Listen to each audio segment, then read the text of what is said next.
Welcome back to Inside College Basketball Now with John Rothstein. Pleased to be joined by Michigan head coach Dusty May. And Dusty, welcome. Did the Mays get any R&R this summer?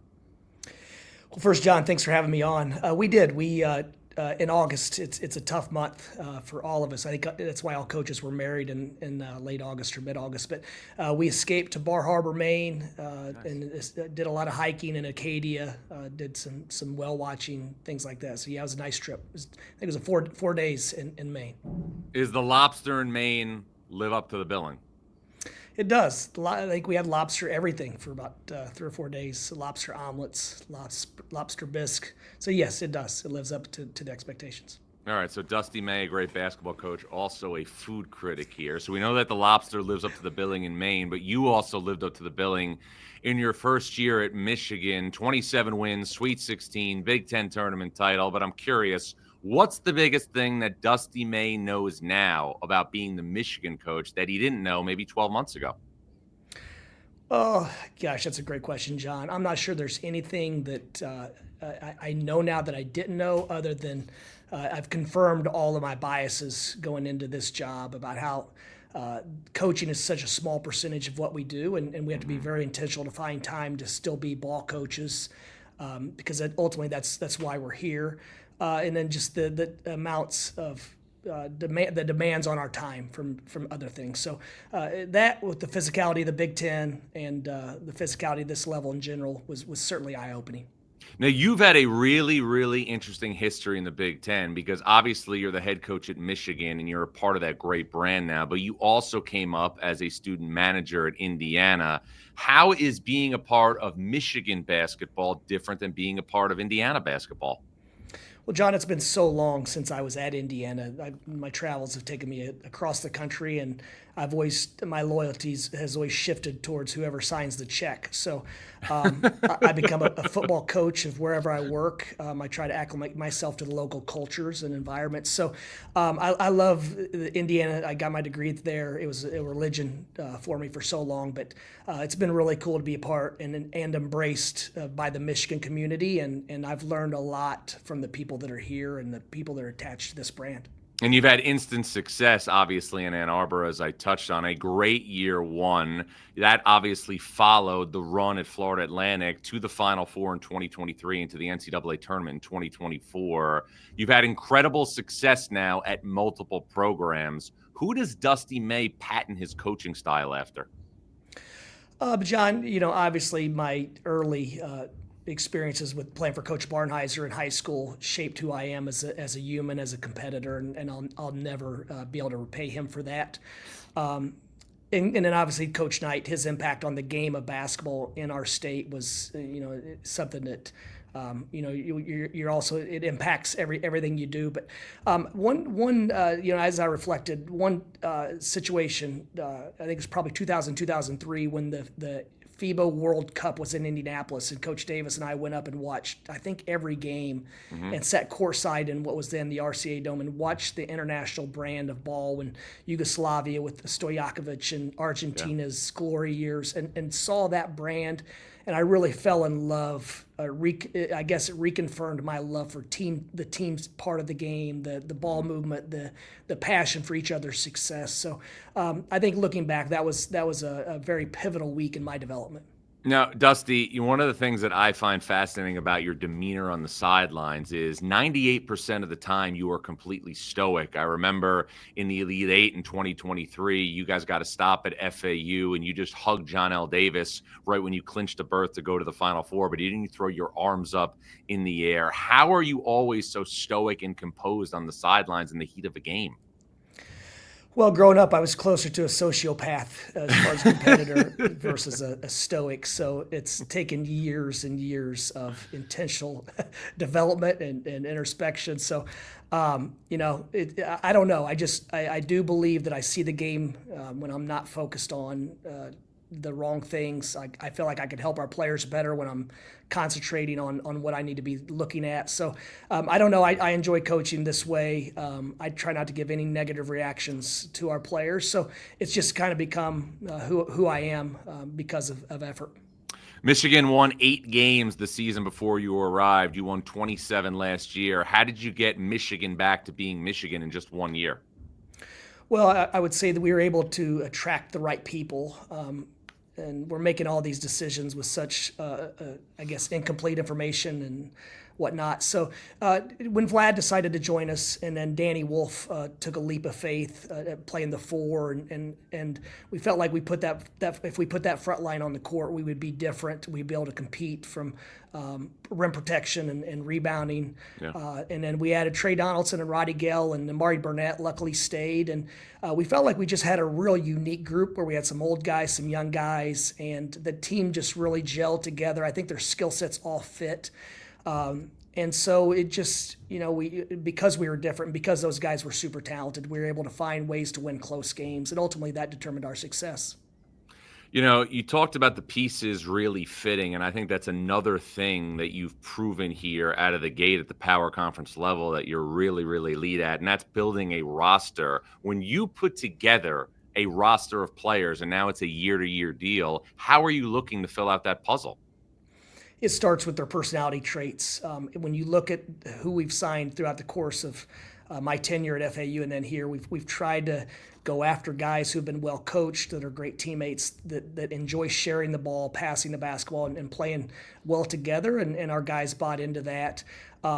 And this year's team, obviously, we're all looking for shooting and efficient basketball and positional size. We're all looking for the same thing. So it's, what are the things that we value and can identify maybe by turning over a rock that maybe someone else misses, or we simply just try to find guys that fit us. And ultimately, our the decision, if we're 50-50 on a kid or we're trying to decide, it usually comes down to, man, who would we love to coach every day? And that ultimately is who we go with.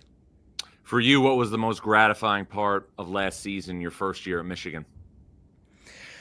The championship, obviously, because that is something that brings a group together for the course of their lifetimes, and their children and their families. So you don't bring back teams that didn't win championships. So when you do win a tournament championship or whatever the case, you're going to have a connection to that group, and for a long time. So ultimately that's it. But that's probably it. If someone asked me what was one play that I remembered last year, and I remember Will Cheddar set an amazing screen for an Amari Burnett 3 in front of our bench against Wisconsin in the Big Ten tournament. So I'd say those selfless plays are ultimately, those are the ones I appreciate the most. Dusty, I'm always fascinated at studying potential geographic advantages for top seeds in the NCAA tournament, because I think it's such a factor, especially when you get into the second weekend. And you had the task of going to Atlanta to take on Auburn, who was obviously playing down the road from their campus. What was it like in a Sweet 16 game playing in that type of environment against the top seed? Well, we played really well for about 31 minutes, so we managed the crowd as well as we could. And then with about 9 minutes to go, we made a mistake, and they capitalized, and they found their rhythm. They got the crowd into it, and the place erupted. And it really left a mark on me of, we need to earn the right to play in this environment ourselves in the Midwest, where it's convenient and for location-wise for our fans to be there. But yeah, it was certainly a difference. They might have won the game anyway. They were the better team, so they probably would have won anyway. But it certainly impacted their defensive energy and the way they finished the game. And hats off to Auburn. They were a special group.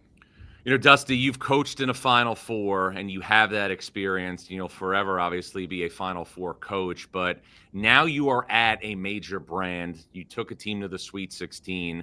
Once you coach in a Final Four, is that all you think about as a head coach in terms of getting back? John, I never think about it, to be honest, Wow. other than I have a couple pictures in my home of those moments with our guys that I appreciate and cherish so much. But no, I really never, ever think about it. Now I like our team so much that I feel like we have a chance to cut down the nets on the last Monday. And I don't know how many teams in the country have a real opportunity to do that. A lot has to go right. We have a lot of work to do leading up to that. We have to improve tremendously to get to that point. But I do feel like probably for the first time in my coaching career, I think we have a realistic chance to play until the very end of the season, but so do a lot of other teams. Well, if you believe that this team has a chance to win a national championship, then obviously it has a higher ceiling than the team you coached a year ago to 27 wins, the Sweet 16, and a Big Ten tournament title. Why is the ceiling for Dusty May's second team at Michigan much higher than his first? I'll begin with our four returners. Those guys, Roddy, Namari, Will, and LJ Kaysen, they've made such strides in their game, in their development, their maturity. And so it begins with them. And then I do think the pieces we brought in fit well together. We have positional size. We have versatility. We've shot the ball really well in 5-on-5 play this summer and in early practice. Elliot Cadeau shot it well. And so with those things, you mix it in with the veterans and the institutional knowledge of how we do things in our culture. I like this group. And most importantly, they seem to really get along well with each other and care about each other, and they're intentional about spending time and developing authentic relationships, which is nice. You mentioned obviously your returning players, and I feel like in this climate now, everybody wants to highlight the players who commit in the spring because of the commitment video, the post, all that jazz. But how important is retention when you are building a program that you hope obviously plays into late March and early April? John, I think it's different for everyone. Some of these guys are masters at bringing a team together in a very short period of time and figuring it out and knowing exactly what they need and plugging in pieces. Some of us aren't quite as good yet. I've always enjoyed the long-term relationships and growth and development you have with going through multiple years with a player. But we need to be good at at doing it both ways if we're going to be successful in this changing climate. So. I do believe, though, that our success ultimately will come down to how well our new guys mesh with our returners. Which returning player from Michigan has made the biggest jump since the end of last season? Well, if you would have asked me 3 weeks ago, I would have said Namari. If you would have asked me last week, I would have said LJ. And this week, or I should say in the last 7 days, or so, it's been Roddy Gale. Those guys, they've all had moments. Will Cheddar, we'll use him a little bit differently this year. He was our backup 5 last year in stretch 4. Late in the season, we tinkered with moving him to the 3 as a floor spacer with Danny and Vlad, and we played really, really well in those moments. So those are the reasons that we think we have a high ceiling, because we have so much versatility, being able to slide guys up and down the lineup. Yaxel Lindenberg is literally a guy that can play 1, 2, 3, 4, 5. And so it gives us an opportunity to win games in different ways, like we did last year, if we figure some things out and put the right pieces together. We mentioned Yaxel Lindenberg from UAB. He was part of 3 front court players that you brought in via the transfer portal. Adai Mara from UCLA is another, as is Merez Johnson from Illinois. How regularly will we see Michigan play 3 bigs together at the same time this season? I could see it where we play certainly small ball. We'll play that big power lineup. I think it works because Adai's such a skilled passer, and you can use him as a hub. Assuming Yaxel shoots it the way he's done lately, then you move him to the 3, and then Morez he plays all over the court. He's had a few nagging injuries lately, so we haven't been able to look at that lineup as much as we probably would like to. But once again, I mean, with Namari and Roddy and Elliott and LJ and Trey McKinney and Winters Grady, we have depth, so we're still trying to figure out the combinations and which guys play well with each other. And so we have a lot of questions to answer, but we do like that big lineup at times. Will you use Yaxel Lindenberg this season comparable to how you used Danny Wolf last season? I think so, yes. But I wouldn't want to not include Vlad into that equation. His ability to create space and separation and catch a basketball on the ground behind him, in front of him, and finish it with a dunk and stride. Those two, they presented a lot of problems. And anytime you can close a game in the last 4 or 5 minutes, getting dunks, layups, and breaking down defense, then you have a chance to win close games. And ultimately, that's what those guys were able to do. And so, yeah, we'll have to nuance it a little bit differently. But yes, those Yaxel Lindenberg will both set ball screens and receive ball screens this season. If there was one player, past or present, that Yaxel Lindenberg most reminded you of, who would it be? Wow. We sharpen the knife when we know you're coming on, Dusty. Man, John, that's a tough one. He is very similar to Danny, that he likes to pass the ball. They are different, but the thing with Yaxel, even when he's not playing his best, he loves sharing the basketball. He's shown an ability to pick up and guard 94 feet. He loves picking up point guards and playing on the perimeter. So he's pretty unique, and he's still scratching the surface of how good he can be. Other than Yaxel Lendeborg, which newcomer will have the biggest impact for Michigan? John, the way we're built, and I'm not trying to be political. I mean, I think Merez is going to have a monster year. I think Adai is going to have a monster year. And then Elliot Cadeau, we all know he's a magician with the basketball in his hands. We're encouraging him to be more of an irritant on defense and be more impactful on that side of the ball. I could see any of those guys, and then Adai is just different from Vlad. But the way we play, if we can become better cutters and better screeners, I think he can get us high quality shots. So I think all those guys are going to share the success. They're all going to have moments, but I don't think we'll be a team that just relies on one or two of them. And that's ultimately, when you look back at our Florida teams, we reflect on the best teams we've been a part of. Like, you just have a lot of depth in guys, because each night you're not going to have your best stuff. Some nights your breaking ball is just not going to break, and someone's got to be able to come out of the bullpen and pick you up. So I do think that's how we're built as a group. How deep can this team be, Dusty? John, probably too deep. I mean, I think we have the back end of what we would anticipate to be our roster. I think would have played a lot of minutes on last year's team, where depth wasn't quite the strength as this year's team. So, we're going to have to really share the success if we're going to max out. For a coach, I know that everybody's different, but what is the ideal rotation? I remember I was at a Notre Dame practice when Mike Bray was the coach, and he said a great quote. He said, "Depth is overrated in games and it's underrated in practice." So what is the magic number for a coach to feel comfortable? John, we've always probably played too many, and I'm grateful that the NBA is transitioning to playing more guys and playing with more pace and tempo, because obviously their trends trickle down into our game. And so I think this team, we could realistically play 9 or 10 if we play at the pace that we want to play at. We want absolutely no lag time on either side of the ball, and sometimes probably it might lead to a questionable shot.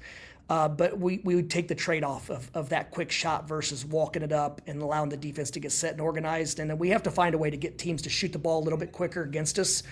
We've always played with really fast offensive tempo, but defensively we haven't been able to force teams to shoot it early in the clock, and that's something we're gonna have to figure some of those things out to keep these guys all involved and engaged. But if we play at great pace and tempo, there's so many more possessions versus a slow down team. So hopefully it works. What was it like coaching in the Big Ten? It was a challenge, and obviously there's a lot of great coaches, but I think we have some really underrated coaches in our league. I think Chris Collins, he just goes about his business over at Northwestern, and man, playing his teams is not fun. There's just so many great coaches, and then obviously environment. You go into a road game in Nebraska, and you're looking at a sellout, and you're at Wisconsin and Madison, and it's a rabid fan base. So I think that makes the road games even more challenging, because every game there is so much energy surrounding the actual event. And the thing about the Big Ten, too, is it's different now than other power conferences, except really for the Big East, because you have 20 conference games, but that hasn't stopped you from loading up the schedule. We have an early neutral site game with Wake. You're at TCU. You've got 3 in the Players era. You're playing Villanova this year, and you have that colossal showdown with Duke in Washington, D.C. That is 27 up games out of 31 regular season games. John Beilein, when he was coaching Michigan, told me 24 is the magic number. Why 27 power conference caliber games? It's great for the enterprise of college basketball. It's great for our league, television, our fans, our players want to play in those games. It's great for everyone except for the staff's blood pressure and anxiety. To be honest with John, when you look at you mentioned the Power 4 games, and now you factor in we're bringing Bill Armstrong and McNeese in, and Middle Tennessee State, who's going to have high major talent, and they're well coached with Nick, and who's an old friend from Conference USA days. When you look at the teams we're playing other than the Power 4, I think that might be even more insanity. Well, it's going to be a lot of fun to watch and cover, but it's also a program that without question is scheduling for a high seed in the NCAA tournament. You referenced earlier in this chat that you believe this team can go to the Final Four and win a national championship. Have you discussed that with this group already? No, not at all. We won't, we'll talk about the processes and the day-to-day habits and routines that can get us there. But no, we haven't really talked about that as being an end goal. I think everyone in our locker room, they assume that's where we're trying to get to, but it's much too early to be talking about those outcomes. I'm probably most excited about playing St. John's in the Garden, John, just to see where we are. As coaches, I think we try to anticipate what our weak spots are going to be, and I think St. John's, whatever our weak spots are, they're going to be able to expose them, and we'll use it to get better. But we'll get a good barometer of, are we playing hard enough when you play against a Coach Pitino team early in the season?